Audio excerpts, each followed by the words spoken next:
Então nós temos o crédito oficial e o crédito não oficial. Vamos falar do crédito oficial por enquanto, e é onde a gente chega no ponto de onde se encontra o trabalho do agrônomo como advogado. Enfim, o produtor pegou um crédito oficial, os juros são menores, claro, mas mesmo assim a lavoura ela está sujeita a intempéries climáticas, pragas, tudo aquilo que você falou aí. Então vamos supor que eu pego esse subsídio, eu pego esse empréstimo, eu pego qualquer valor e esse valor eu vou pagar de acordo com o que eu for colhendo. Eu colho por safras e pago através de safras. Então eu vou pagar em 5, 6, 10, 12 anos que sejam. Pago o primeiro ano, por exemplo, pago o segundo ano, mas vamos supor que lá no terceiro ano, esse produtor ele vem a ser, a propriedade, a lavoura dele vem a ser acometida por uma chuva.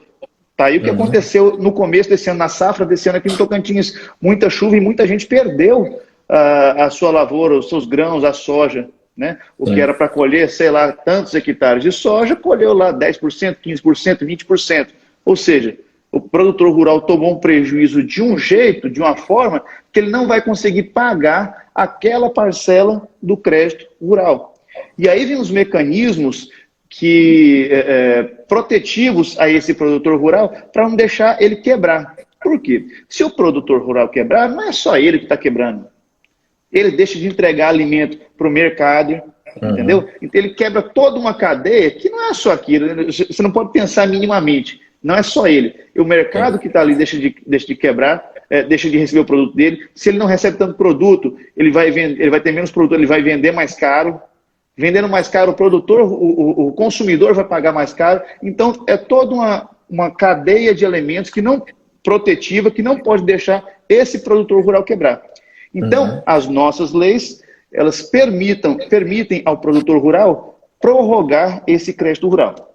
Claro que todo contrato feito, ele tem o seu subsídio, ele tem juros melhores, não é um juro exorbitante, mas são juros subsidiados pelo governo, né? Mas ele também traz cláusulas de vencimento antecipado. Por exemplo, eu pego lá 5 milhões, 10 milhões, que são valores que, numa vista rápida, parece muito para muita gente, mas para quem está no agro, pegando, como a gente disse, custa caro produzir, né?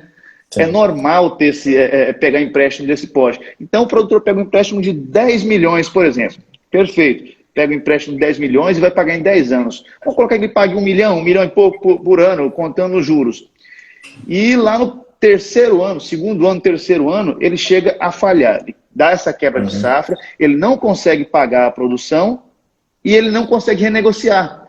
Existem as previsões contratuais de que todo aquele contrato futuro que ele iria pagar em mais 8, 7 anos, vence antecipadamente. Ou seja, se ele não conseguiu pagar aquela parcela daquele ano de 1 milhão, ele vai conseguir pagar daqui a 6 meses, quando vier a ser executado 7 milhões?